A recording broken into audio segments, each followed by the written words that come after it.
ወንድሜ እያየ ነው ሀብታም ሆነ አይደል? ባለቤትሽ ብትያይ ይሻልም ነበር። ለኔ ምንም እንዳልሆነ አስመሰልሽው እኮ። እኔ አንቺን ቢያደርገኝ በጊዜ ሀብታም ሆን ነበር። አልገባኝም። ወንድሜ ተጫውቶብሽ እንደ ቃውጥቶ እንደሚጠልሽ ረስተሽው ነው? ለምንድን ነው ወጥቶ የሚጥለኝ? ሚስት እኮ ነኝ። ቆይ አንቺ እንዴት እንደዚህ ልታስብ ይቻላል? ምክንያቱም ቅድም ከሌላ ሴት ጋር ሲጻጻፍ አይቼዋለሁ። አንቺንም እንደ ቃውጥቶ ከሚጥልሽ እኔንም እጁን እያሳየ ከሚያኖረኝ ወንድሜን ወይ ሽባ እናድርገው ወይም እንግደለውና ንብረቱን እንከፋፈለው። ምን? በስመ አብ ወወልድ ወመንፈስ ቅዱስ።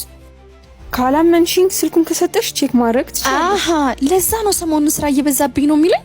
አየሽ፣ እኔ መቼም ከመሬት ተነስቼ አይደለም። ሴቶች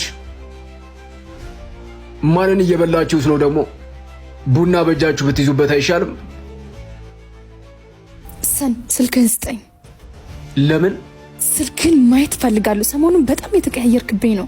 የኔ ጸባይ እንደ ሰማይና እንደ ውሃ ቋሚ ነው፣ የሚቀያየር አይደለም። ከስራ ጋር በተገናኘ ማየት የሌለብሽ ፋይል ስላለ ስልኬን አልሰጥሽም። ሰን ለመጨረሻ ጊዜ ነው የምጠይቅ።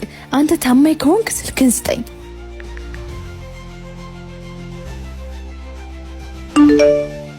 የኔ ፍቅር አትመጣም እንዴ? አንተን እኮ ነው የምጠብቀው። ደግሞ ያችን ሚስትህና እህትን መቼ ነው የምትገላገል? ይሄ ምንድን ነው? ቴክስት የተላከበት ስልክ ጋር ደውይ።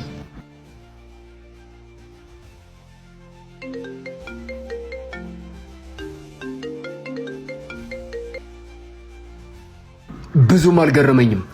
ጊዜ ሲከፋ እንኳን እህት እናትም ጠላት ትሆናለች። አንቺ ደግሞ ጉዳዩን ከኔ ከባለቤቱ ጠይቂሽ። አንድ ነገር መርሳት የለብሽም።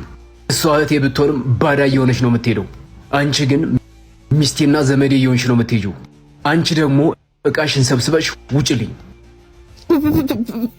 አንድ ቃል ትንፍሽ ብትይ ከዚህ በኋላ ማውራሽ በእጄ ነው።